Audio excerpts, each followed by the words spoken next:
और हमारे देश के नागरिक दोनों इस देश की बड़ी ताकत हैं और इसी का यह परिणाम हम सब लोगों को ध्यान में आया कि जब लॉकडाउन 1 हुआ तो उस समय देश ने जिस प्रकार से अनुशासन का परिचय दिया उसकी जितनी प्रशंसा की जाए उतनी कम ही है। हम सब इस बात को भलीभांति जानते हैं कि वह कालखंड ऐसा कालखंड था कि अगर महामारी का विस्तार होता तो शायद हमारे पास उतने साधन भी नहीं थे कि हम उसका मुकाबला कर पाते। चाहे वो पीपीई किट का मामला हो, चाहे मास्क का मामला हो, सैनिटाइजर का मामला हो, स्वास्थ्य व्यवस्थाओं का मामला हो, लेकिन प्रधानमंत्री नरेंद्र मोदी जी ने बहुत ही गंभीरता के साथ, साहस के साथ जो निर्णय किए और उन निर्णयों का जिस प्रकार से 100% पालन में राज्य सरकारों ने, नागरिकों ने भूमिका निभाई, वह निश्चित रूप से अविस्मरणीय है।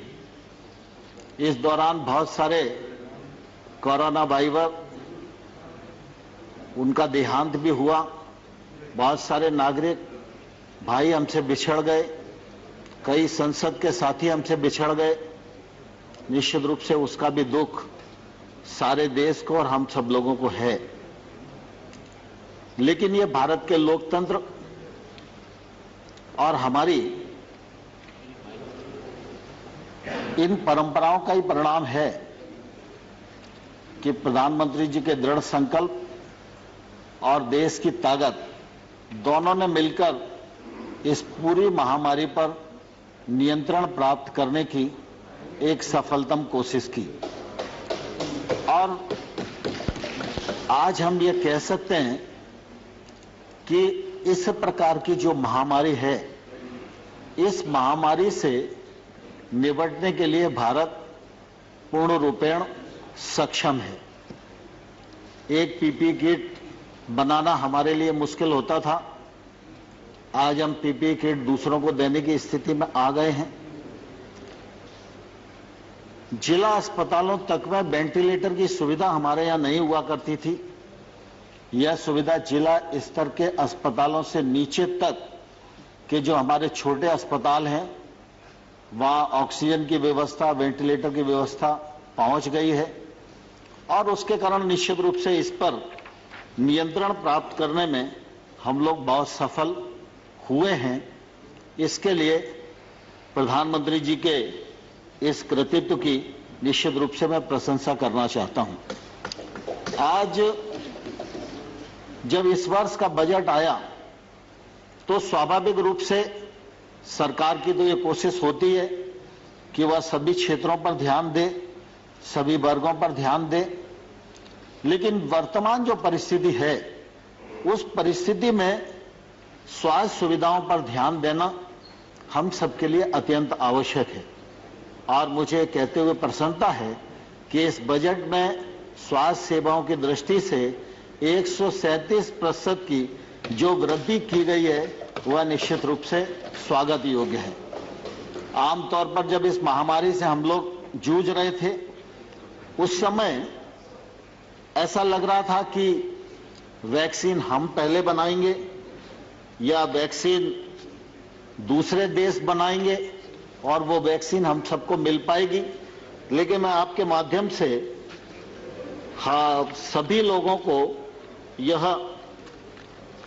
कहना चाहता हूं कि हमारे देश के वैज्ञानिकों ने वैक्सीन बनाकर जो देश को देशी उपलब्ध कराई, इसके कारण निश्चित रूप से भारत की ताकत भी बढ़ी है, भारत की प्रतिष्ठा भी बढ़ी है और हमारे वैज्ञानिकों का सम्मान भी बढ़ा है। कोरोना के इस कालखंड में चाहे उस समय दवाइयों को देने का मामला हो और चाहे आज वैक्सीन को देने का मामला हो, भारत दूसरे देशों की भी मदद कर रहा है। यह हम सब भारतीयों के लिए निश्चित रूप से बहुत ही गर्व की बात है। हम सब इस बात को भली भांति जानते हैं कि प्रधानमंत्री नरेंद्र मोदी जी दूसरी बार बड़े बहुमत के साथ प्रधानमंत्री बने हैं। कई बार यह बात आती है हमारे प्रतिपक्ष के विद्वान वक्ताओं के मुंह से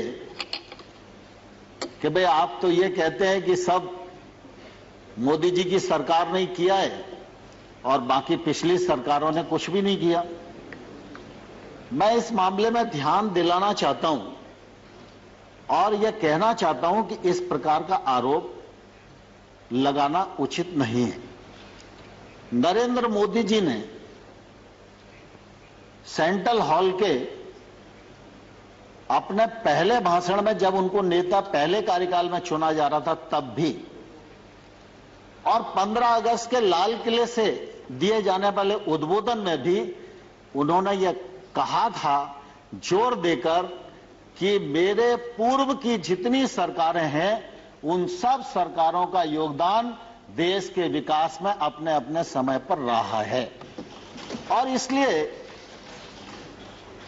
इतनी बड़ी लोकतांत्रिक यात्रा और इतना बड़ा देश और उसकी प्रगति, उस मामले में ऐसा सोच न तो नरेंद्र मोदी जी का है और ना ही नरेंद्र मोदी जी की सरकार का है और ना आने वाले कल में रहेगा। लेकिन स्वाभाविक रूप से यह तो सच है कि जो काम नरेंद्र मोदी जी के कार्यकाल में होगा, जिस ऊर्जा से होगा, जिस गति से होगा, जिस पारदर्शिता से होगा, दृढ़ संकल्प से होगा, तो उसका उल्लेख तो हम लोग भी करेंगे और आप भी हाउस में नहीं करोगे, लेकिन व्यक्तिगत बातचीत में तो आप सबको भी एहसास होगा ही कि ठीक हो रहा है।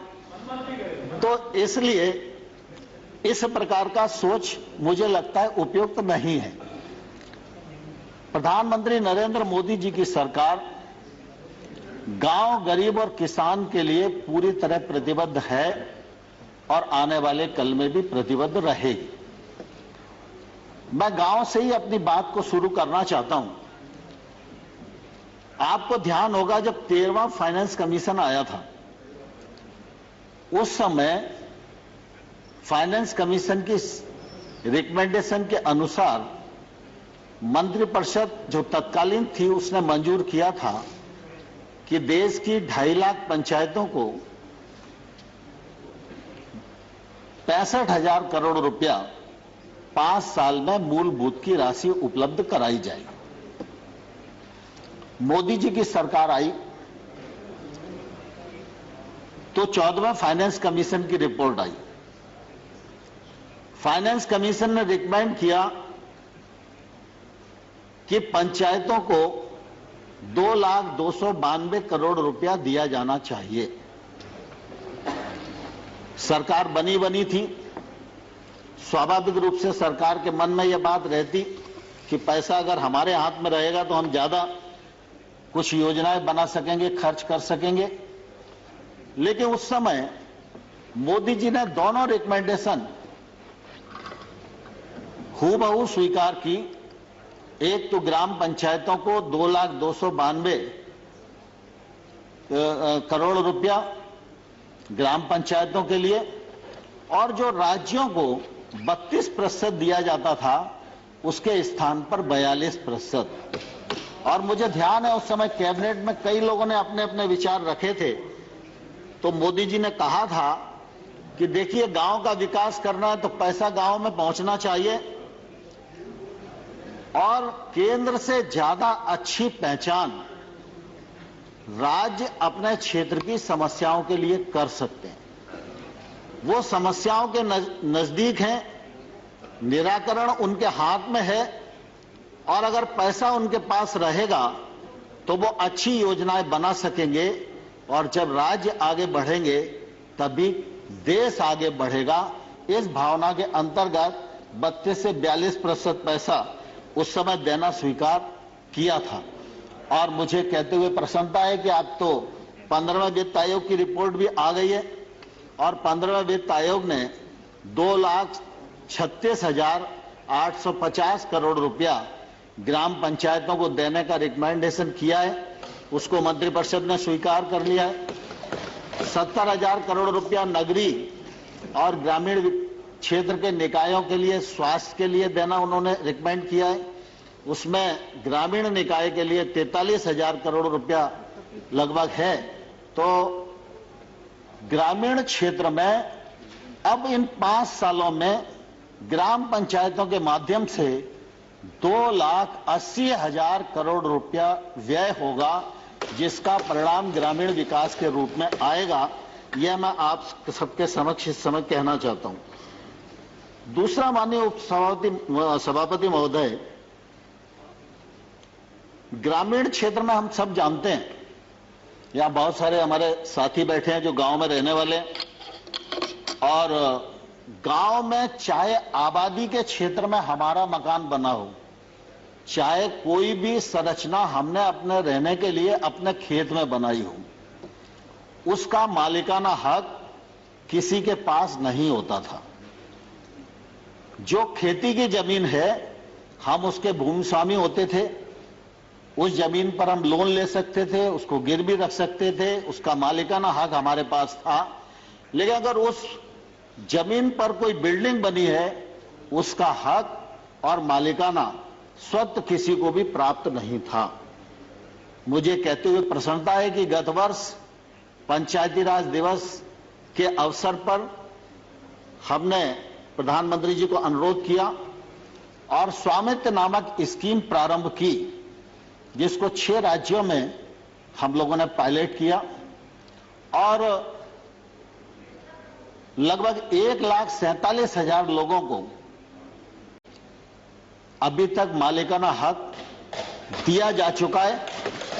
और मुझे कहते हुए प्रसन्नता है कि वित्त मंत्री जी ने इस बजट में इस स्कीम को 6 राज्यों के अतिरिक्त अब पूरे देश में प्रभावी कर दिया है, पैसा देना स्वीकार कर लिया है। अब गांव में रहने वाला भी कोई नागरिक जिसका अपना मकान मालिकाना हक का नहीं है, उसको इस योजना के अंतर्गत सर्वे करके राज्य सरकार को अवगत कराया जाएगा। राज्य सरकार उसको मालिकाना हक प्रदान करेगी। अब अगर उसकी जमीन से कोई सड़क निकल रही है और उसका मकान प्रभावित हो रहा है, तो शहर की भांति ही उसके मकान का भी आकलन होगा और उसको मुआवजा राशि उसी हिसाब से मिलेगी। अब यह मकान की जो संपत्ति है, यह संपत्ति बैंक में भी गिरवी रखी जा सकेगी। अगर कोई परिवार अपने बाल बच्चों को आगे काम शुरू कराना चाहता है, उसके लिए वो ऋण लेना चाहता है, तो यह संपत्ति उसके काम भी आएगी। यह एक बड़ी योजना भारत सरकार ने इस दौरान ग्रामीण क्षेत्र के लिए प्रारंभ की है।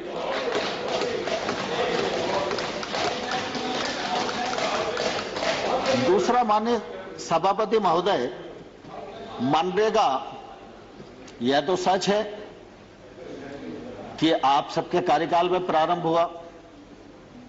फिर यह भी बात कही जाती है कि कुछ लोग कहते थे कि मनरेगा गड्ढों वाली योजना है। तो आप भी इस बात को अच्छे से जानते हो, हम भी इस बात को अच्छे से जानते हैं कि भाई जब तक आपकी सरकार थी तब तक निश्चित रूप से उसमें गड्ढा खोदने का ही काम होता था। लेकिन मुझे कहते हुए प्रसन्नता भी और गर्व भी है, शुरुआत आपने की, लेकिन उस योजना को परिमार्जित हमने किया। और आज मैं यह गर्व के साथ कह सकता हूं कि मनरेगा के अंतर्गत बनने वाली लाखों जो संरचनाएं हैं, उनको जियोटैग करने का काम किया। मनरेगा के मजदूर को उसके अकाउंट में पैसा जाए मजदूरी, केंद्र सरकार से यह सुनिश्चित किया। और मनरेगा बहुआयामी बने, बहुउपयोगी बने।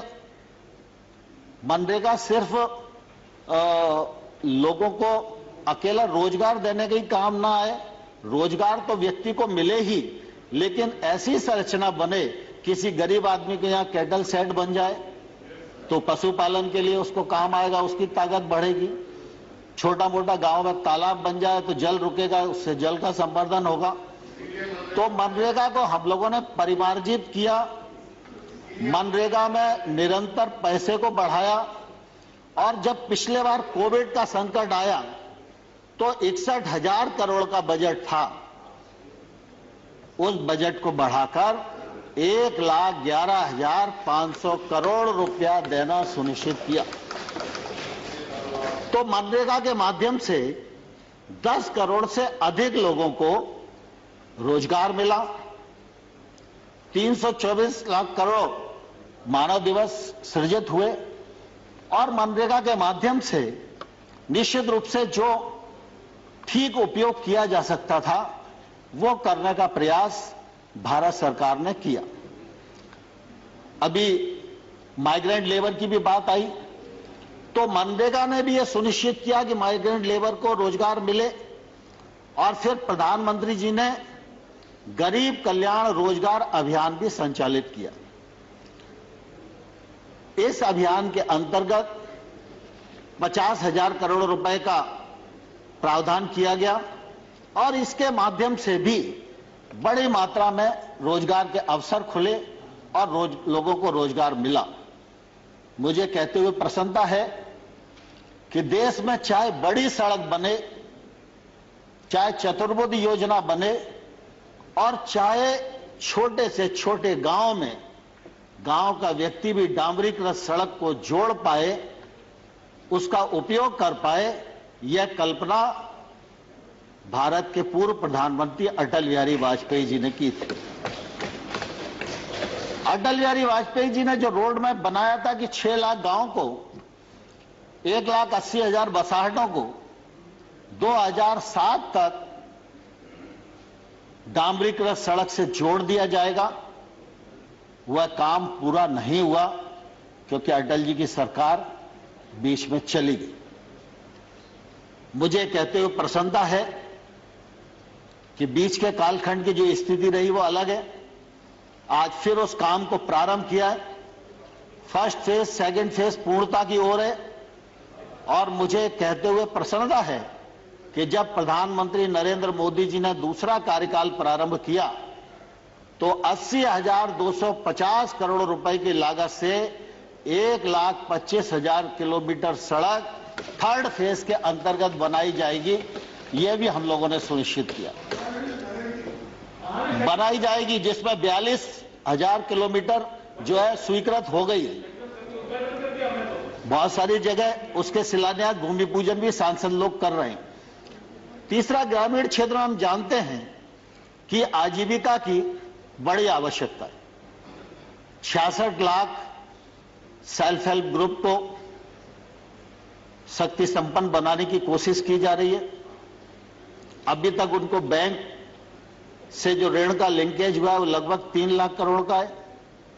उनका एनपीए जो कभी 2014 से पहले 23% हुआ करता था, आज हम लोगों ने परिमार्जित करके 2% तक उसको लेकर आए। और आप सब देखेंगे कि जब कोविड का संकट आया तो शहर में तो जागरूक थे, पढ़े लिखे लोग थे, लेकिन गांव में भी ग्राम पंचायत का सचिव, रोजगार सहायक, आशा वर्कर और सेल्फ हेल्प ग्रुप की महिलाओं ने कोविड प्रोटोकॉल का 100% पालन करने में अपनी भूमिका का निर्वाह किया। चाहे वो मास्क बनाने का मामला हो, सैनिटाइजर बनाने का मामला हो, उन सब ने देश के उस कालखंड के दौरान जो अपनी भूमिका थी उस भूमिका का निर्वाह करने की पूरी एक सफलतम कोशिश की है। मैं सदन के माध्यम से सेल्फ हेल्प ग्रुप की सभी बहनों को बधाई भी देना चाहता हूं। माननीय अध्यक्ष महोदय, माननीय सभापति महोदय, निश्चित रूप से ग्रामीण विकास के क्षेत्र में गरीब आदमी के जीवन स्तर में बदलाव आए, इस बात का सद प्रयत्न और संकल्प प्रधानमंत्री मोदी जी का रहा। मुझे कहते हुए प्रसन्नता है कि प्रधानमंत्री आवास योजना को दोबारा से परिमार्जित करके बनाया गया, आकार बढ़ाया गया, पैसा बढ़ाया गया और सिर्फ इतना ही नहीं कि हम आवास दे रहे हैं, इसका कोई यश प्राप्त किया जाए। गांव में रहने वाले व्यक्ति का जीवन सुगम हो, उसका जीवन यशस्वी हो, वह सही प्रकार से अपने परिवार के साथ रह पाए, इसलिए उसको आवास भी दिया। 8 करोड़ उज्ज्वला योजना के अंतर्गत रसोई गैस भी उसको उपलब्ध कराया।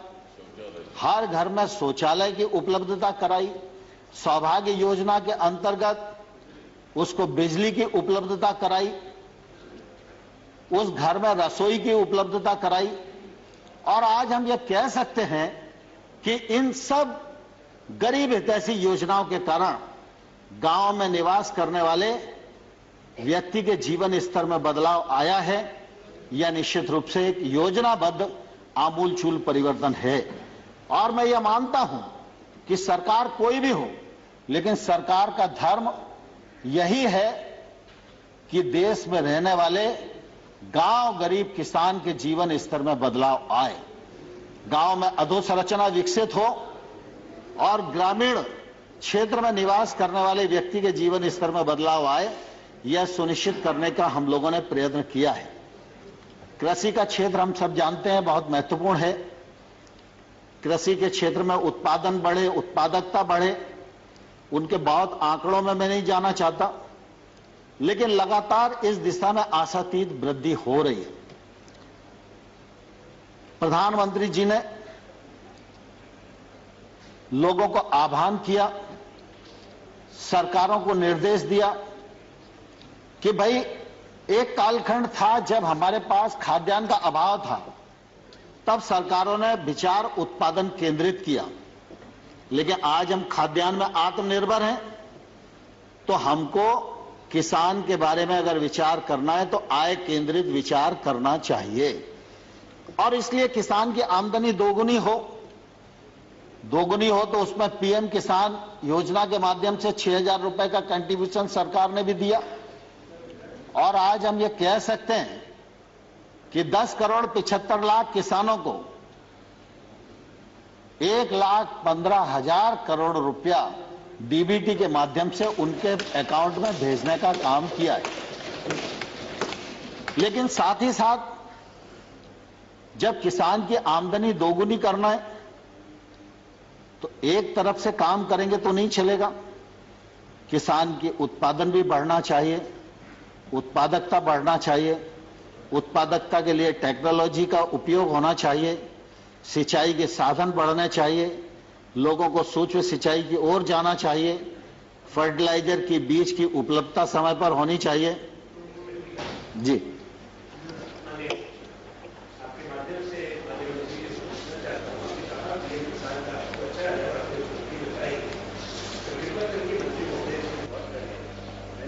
बजट में बढ़ा है और उसने 10,000 रुपया पीएम किसान में कम किया है, तो 10,000 करोड़, तो कृपया करके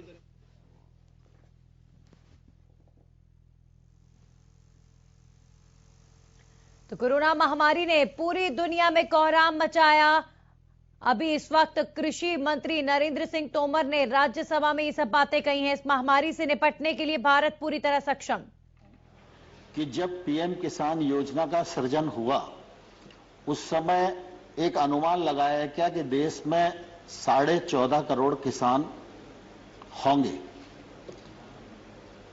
तो 14.5 करोड़ किसानों के हिसाब से 75,000 करोड़ रुपए का प्रावधान किया गया था। अभी लगातार कोशिश करने के बाद भी 10 करोड़ 75 लाख किसान ही रजिस्टर्ड हो पाए। केंद्र सरकार लगातार इस बात की कोशिश में लगी हुई है कि जो बचे हुए लोग हैं वो भी रजिस्टर्ड हो जाए। अभी पश्चिम बंगाल जैसे राज्य है, उन्हें अभी ज्वाइन नहीं किया था, वो आ जाएंगे तो 70 लाख उनके ही हो जाएंगे। तो चूंकि आज की जो परिस्थिति है उस परिस्थिति में हमारा काम इसमें चल रहा था 65,000 करोड़ रुपए में। और इस समय जो आप तो वर्षों मंत्री रहे हैं तो आपको मालूम है कि जो बजट की व्यवस्था थी तो थोड़ी उसमें दिक्कत भी थी, तो इसलिए वहां 75 हटा के 10,000 कम किया है। लेकिन जिस प्रकार से आप देखते हैं कि हम मनरेगा में बजट 38,000 करोड़ का होता है, खर्च 49,000 करोड़ का होता है, तो अगले बार फिर 49 हो जाता है, फिर अगले बार जो खर्चा और 59,000 करोड़ हो जाता है। इसी प्रकार से आज भी अगर हम देखेंगे 61 की जगह 1,11,000 करोड़ किया। जैसे रजिस्ट्रेशन बढ़ेगा, मैं आपके माध्यम से सदन को भी और किसानों को भी आश्वस्त करना चाहता हूं कि प्रधानमंत्री किसान सम्मान निधि योजना में पैसे की कोई कमी नहीं आने दी जाएगी। आप बिल्कुल बेफिक्र रहें। मंत्री महोदय, आपको कंक्लूड करने की ओर जाना पड़ेगा। जी ठीक है। Till he concludes and we will reduce it from our other speakers. ठीक है। दूसरा, माननीय सभापति जी, हम सब इस बात को भलीभांति जानते हैं कि यूरिया की किल्लत किसानी के समय हमेशा होती थी।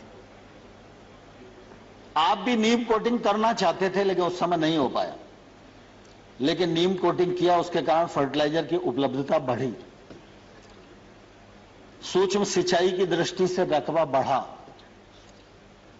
देश में 86% छोटा किसान है। छोटे किसान का रकबा छोटा है, उसके पास निवेश करने के लिए साधन नहीं है। अगर कोई रिस्क लेकर वो महंगी फसल की तरफ जाए तो मार्केट का लिंक उसके पास नहीं है, और वो 86% किसान वस्तुस्थिति है कि एमएसपी का भी लाभ नहीं उठा पाता है। और इसलिए सरकार ने ये कोशिश की कि हम 10,000 नए एफपीओ बनाएंगे और 10,000 नए एफपीओ को हम 6,850 करोड़ रुपया खर्च करेंगे। 5 साल में उनको स्ट्रेंथन करेंगे। छोटे छोटे किसान 300 की 500 की संख्या में मिलकर एक एफपीओ के साथ जुड़े तो उनका रकबा भी बढ़ेगा, उनका उत्पादन भी बढ़ेगा, वो टेक्नोलॉजी से भी जुड़ सकेंगे और उनके उत्पादन का वॉल्यूम भी ज्यादा होगा, तो वो अपने उत्पादन का वाजिब मूल्य के लिए बार्गेनिंग भी कर सकेंगे।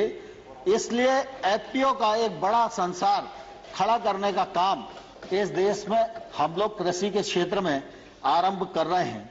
आप सबने यह भी ध्यान दिया होगा कि एक तरफ किसान को एमएसपी लागत पर 50% मुनाफा जोड़ के दिया जाना शुरू हुआ है।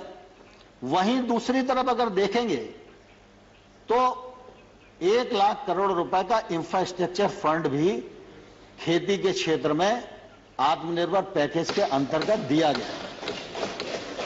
सिर्फ खेती के लिए नहीं, फिशरीज के लिए 20,000 करोड़ रुपया, एनिमल हस्बेंड्री के लिए 15,000 करोड़ रुपया, हर्बल खेती के लिए 4,000 करोड़ रुपया, फूड प्रोसेसिंग के लिए 10,000 करोड़ रुपया। ऐसे ये कोशिश की गई है कि खेती में जो निवेश की जरूरत है वह निवेश खेती तक पहुंचे।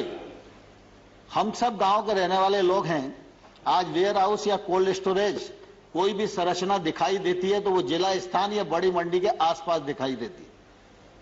कोई भी 80 किलोमीटर दूर रहने वाला किसान अपने उत्पादन को 80 किलोमीटर लेकर आके वेयर हाउस में रखे और 2 महीने तक वो फसल को रोके, ये उसकी हैसियत नहीं है। ये जितनी भी संरचनाएं बनी है, इन संरचनाओं का उपयोग किसानों के लिए नहीं हो पाता, क्योंकि लगभग ये संरचनाएं व्यापारियों के लिए है या सरकारी गोदाम। किसान वेयर हाउस का उपयोग कर सके, किसान कोल्ड स्टोरेज का उपयोग कर सके, इस दृष्टि से ये इंफ्रास्ट्रक्चर नीचे तक पहुंचे और इस गैप को भरा जा सके, और इसके माध्यम से सरकार पूरी कोशिश कर रही है कि किसानों के जीवन में बहुत अच्छा बदलाव आए। हम सब जानते हैं कि फल हो, तरकारी हो, ये कुछ फसलें ऐसी हैं जल्दी नष्ट हो जाती हैं और इनको उपयुक्त बाजार नहीं मिल पाता। कौन सोच सकता था कि रेल से फल और सब्जी जाना शुरू हो जाएगी। 100 किसान रेल प्रारंभ की गई है, जो एक तौर से चलता फिरता कोल्ड स्टोरेज है। रोज जा रही हैं, आ रही हैं, और किसान का जो उत्पादन है वो एक स्थान से दूसरे स्थान तक जाकर किसान को उचित मूल्य दिलाने में मदद कर रहा है। किसान उड़ान योजना के अंतर्गत आज त्रिपुरा का पाइनएप्पल दूसरे देशों में भी जाकर अच्छी कीमत प्राप्त कर रहा है, जिसका फायदा निश्चित रूप से किसान लोगों को हो रहा है, यह हम सब लोगों के लिए निश्चित रूप से प्रसन्नता की बात है। Honorable Minister, I just want to bring to your notice that your assigned time is over, but you can take time as per the other. पाँच मिनट में खत्म करता हूं। दूसरा आमतौर पर हम जानते हैं कि किसान गांव में रहता है, गरीब है, तो किसान को बुढ़ापे में सहारा मिल जाए, इसलिए किसान पेंशन योजना, किसान मानधन योजना, जिसमें 21 लाख किसान जुड़ चुके हैं 60 वर्ष की आयु के बाद, उनको 3,000 रुपया मासिक पेंशन मिलेगी। यह सुविधा भी सरकार की तरफ से आरंभ की गई।